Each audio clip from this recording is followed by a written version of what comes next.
It's another interesting edition of the Economy and Politics Show where we bring you key developments in the economic space as it affects households. It is the second week of the month of May 2022, a decisive one as the political season in Nigeria kicks off. This edition will focus on the countdown to 2022 general elections, and the question is, will politics trump governance? And my guest is Professor Anthony Kila, a strategy and development expert who is currently the Director, Center for International Advanced and Professional Studies. Thank you, Prof, for joining us via the Zoom platform. Very good to be here. To our viewers, before we begin the conversation, let us give you a wrap of some major political economic stories from last week. The National Electricity Regulatory Commission, after an assessment of the performance level of distribution companies across the country, approved that 5 of the overall discos in the country can increase their tariffs for customers. Among the discos that have the nod of the NERC to hike their tariffs are the Ikeja Electricity Distribution Company, Port Harcourt Electricity Distribution Company, and the Jos Electricity Distribution Company. Also last week, the Organization of Petroleum Exporting Countries and non-OPEC partners decided at the end of their meeting last week, Thursday, to raise production targets by 432,000 barrels per day for next month. We go on a break, and when we return, the conversation will continue. Tune in to Web TV Daily to stay up to date and informed on the financial market, personal finance, and more.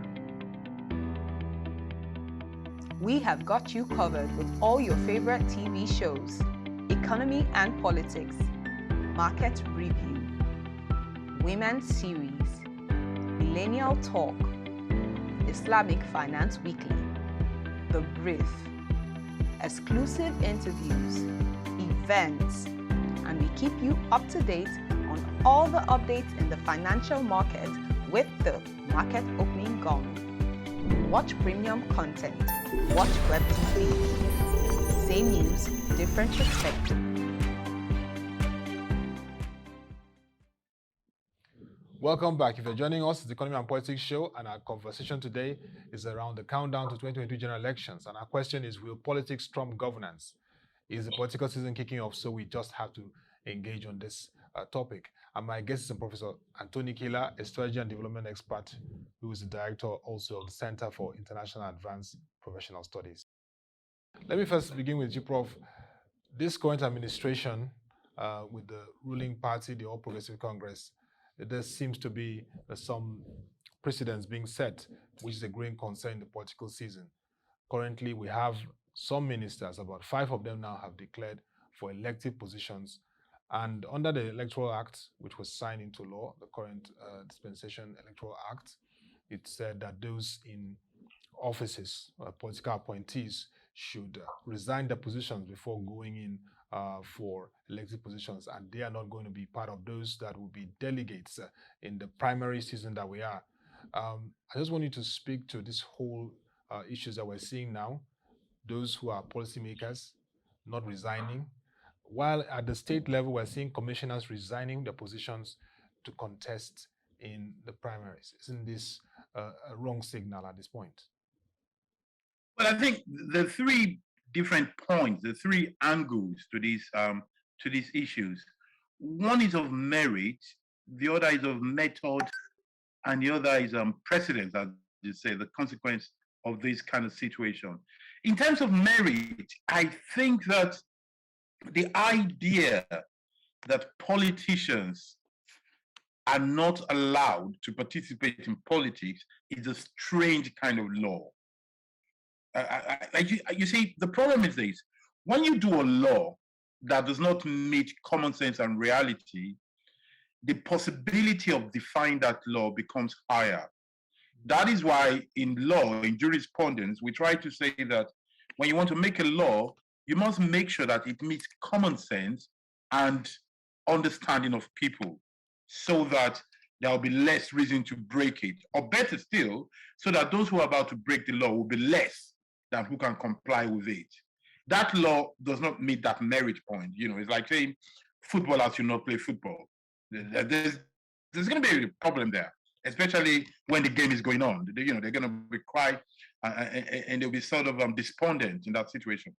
But that said, once the law has been passed, everybody, from the president to the lowest citizen in the country, has a duty to abide by the law. And that takes us to the method of doing the law. The fact that a law has been passed by parliament made up of politicians that belong to the same people, the majority of those in parliament belong to the same party of those in government, and between themselves, they cannot agree what they feel is right and proper, tells you there's a problem with the system. It tells you that there is a disconnect between parliament and government, and that there is no party caucus. Now, once the law has been passed, I play devil's advocate here.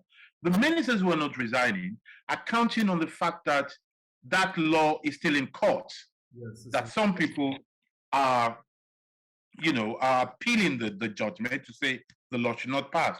They're also holding on the fact that the president has asked them not to retrieve that law, as it were.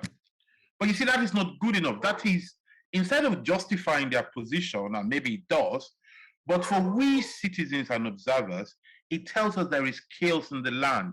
Now, if there is chaos amongst a few of us, who are the politicians? They're not more than 2,000. You have about 36 governors and their deputies. You have about 109 in the Senate. You have about 300 and something in the House of Reps. And then you have about 50 of them in the presidency. So if all these people, less than 1,000, that have in common the same profession, the same life, cannot agree between themselves, there is trouble. It's a bit like the WhatsApp group of my old school. So you understand that there's trouble if a class cannot agree between themselves. Because I'm sure that if they told people in Web TV by ProShare to get together, they will come with a common position. If they told people to come in my office to come together, they will come up with a common position. Regardless, as long as you're a CAPS faculty, it doesn't matter whether you're in Cambridge, Accra, Lagos, or Washington, what binds us together will affect the way we view the world. Now, these people do not have enough thing to bind them together. Then, and that is a question of method. Then we go to the question of precedent, because what happens is that when you do something, it leaves a mark in history. They live in a very dangerous mark in history, but they live in a mark of chaos. Because tomorrow somebody is going to come and do worse. Somebody's going to come and say, well, it happened before, and this is the way to do it. So it's a very chaotic, unfortunate situation that does not help the future and does not inspire citizens. This kind of chaos, this kind of unfortunate president reduces the trust in politicians and institutions. They are supposed to lead. They're supposed to lead by governance. They're supposed to lead by example. And when they're not doing that because of politics, to that extent, yes, politics will trump governance. Where pure politics and interest is not respecting the law and is not appearing logical, then governance has a problem. And Prof, if there's any time Nigeria needs governance, it's now, considering the challenge of insecurity, considering the fact that we're experiencing an adverse economic phase, whether it's high inflation, whether it's high unemployment, and even the need to fast-track infrastructure projects, like the various ones that road infrastructure, power infrastructure, amongst others. So if we don't get this definitely is going to have an adverse effect on the general polity. That's governance. Well, it's unfortunate, because more than ever, we need governance. The institutions need governance because there's a lot of things that need somebody to be in charge and to guide them. You need to monitor agencies of government. You need to implement policies. You need to control budgets that are out there. You need to make sure that projects have been completed. Governance is needed. Security needs governance, really serious governance. Too many parts of the country is not safe. You need somebody to be truly in charge. But you also need a coalition to support those who are in charge. With this chaos, we're not having that. The economy is not good at all.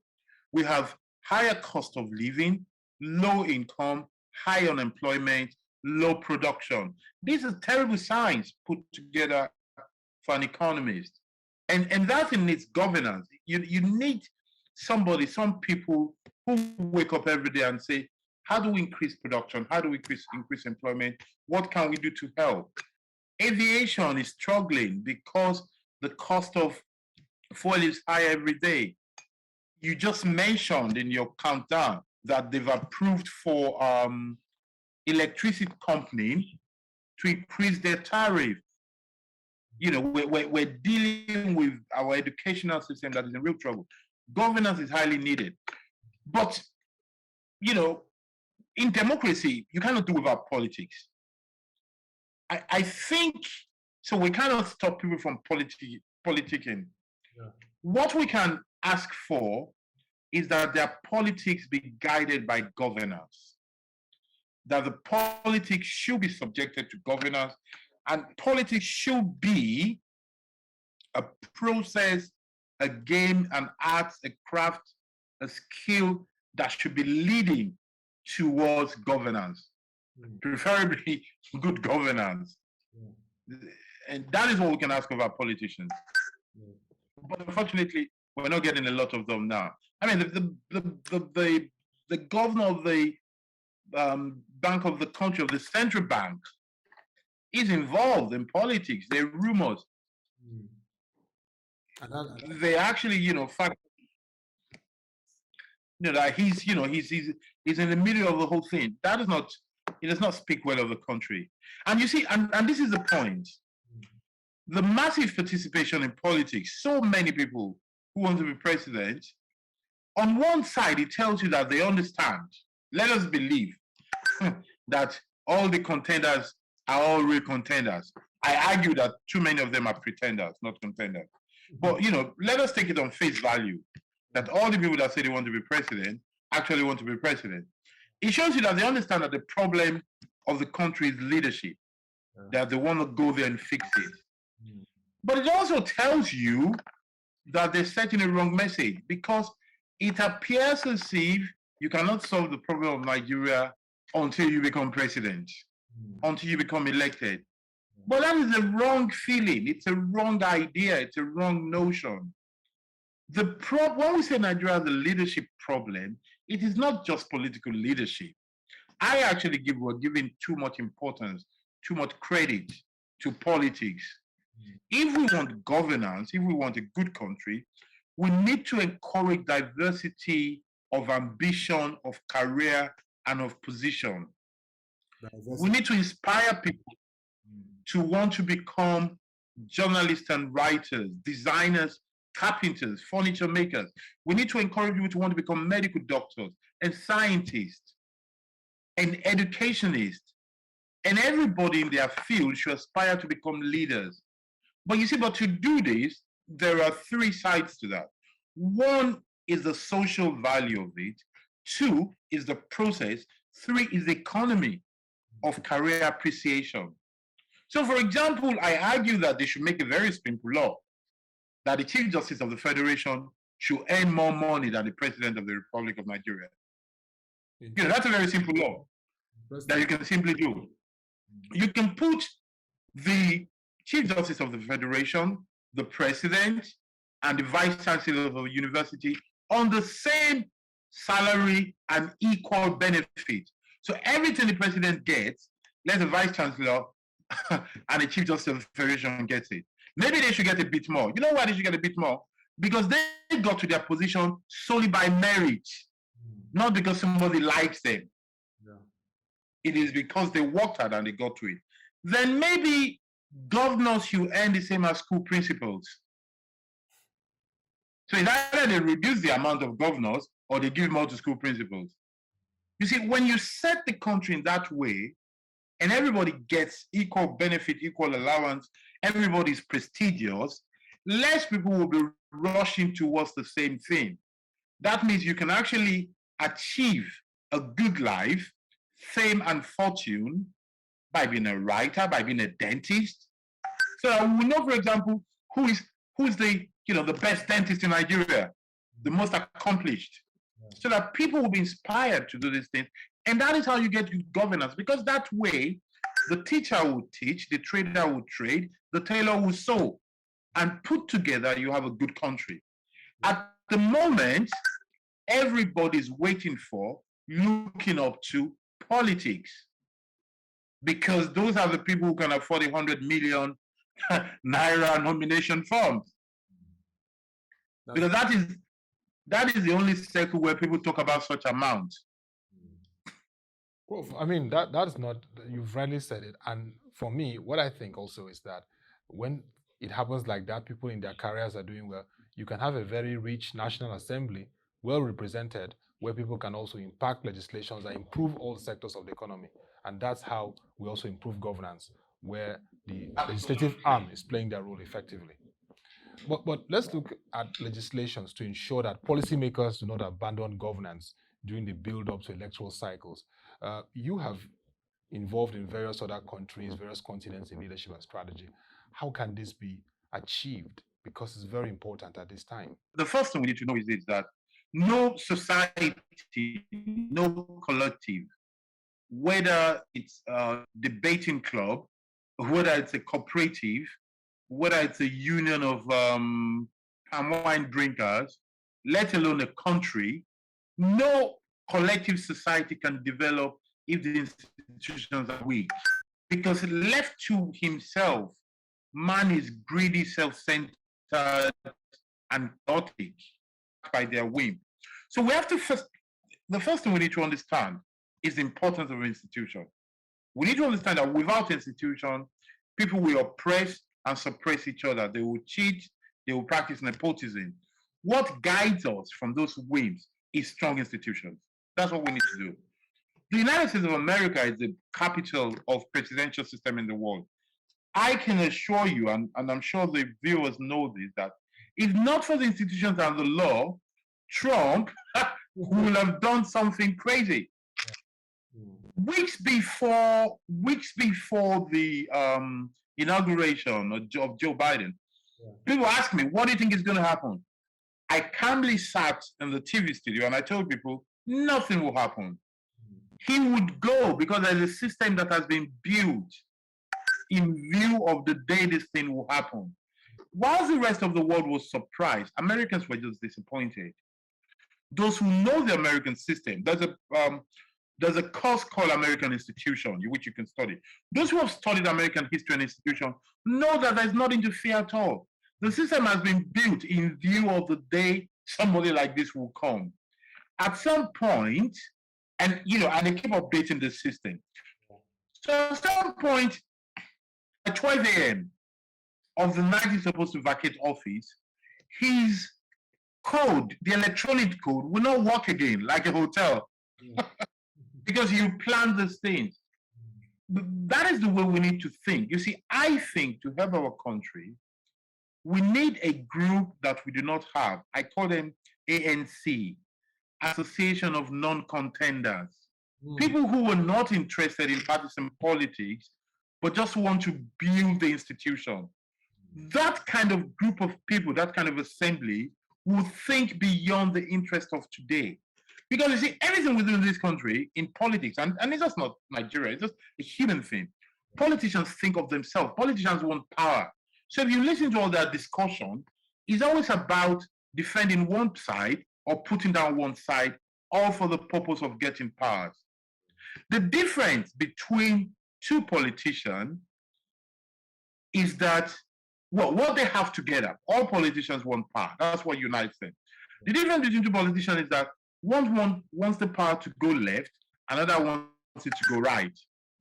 But first of all, they want power.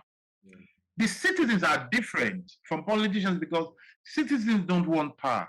They want good roads, a school that works, hospitals that work, and a safe environment. And hopefully, jobs for themselves and their children. So we need to think that way, that it is a paradox that we cannot leave political issues totally in the hands of politicians. That is, it's a strong paradox. But you see, what the rest of the world have done is that because of that diversity that we stated before, while there are politicians, there are also institution builders. There are people whose dream, whose ambition is to safeguard institutions. You can call them wardens of the nation. So we need more of that in our country. You find them in law. Yes.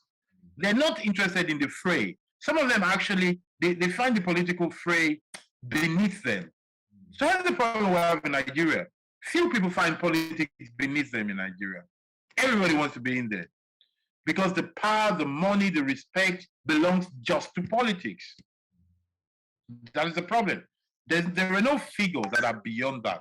And I believe that so that politics does not trump governance, so that politics does not trump our daily living, we need to create a society that is diverse and that people can be fulfilled outside politics. Thank you very much, Professor Anthony Kila. You've said it all, that we need an association of non-contenders that will help build our institutions, because the things we're seeing in this season are quite unprecedented. The number of aspirants, policymakers, even heads of very critical institutions aspiring for the highest position. What happens to the institutions? What happens to governance in this period? It's very important that politics does not trump governance so that Nigeria can be stable and Nigeria can continue to create opportunities for people to thrive and really make impact. But thank you very much, Professor Anthony Kila, the strategy and development expert, for this very insightful thoughts for how we can ensure that governance survives amidst this very intense political season we're in. Thank you once again. Thank you for having me. Thank you. And that'll be all for this edition of the Economy and Politics Show. Like I said earlier, it's the political season, so we're seeing a lot of interesting developments, various aspirants emerging. But the most important thing is that governance must thrive amidst the political season. And that's what we're discussing today. We said, now that the countdown to 2020 general elections is on, will politics trump governance? My guest said that politics must not trump governance so that institutions will play their role and our society can be better. But if you have any suggestion, question, or comments around our conversation today, please send them to Ottoabasi Abasiekong at proshare.co. We'd like to hear from you. And to all our viewers in this season of intense political activities in the country, countdown till the 2020 general elections, we'll be engaging politicians, economists, and experts on critical topical issues that will shape the elections. So we encourage you to subscribe and be part of the conversation. Also, we've migrated to a very interesting website that gives you all the bouquet of the latest news articles, insightful analysis, and reports. Just log on or subscribe to www.proshare.co to get all those latest developments in the economy and business. You can also engage us on our social media platforms displayed on the screen. Thank you for being part of this show. Till we come your way again, have a nice day.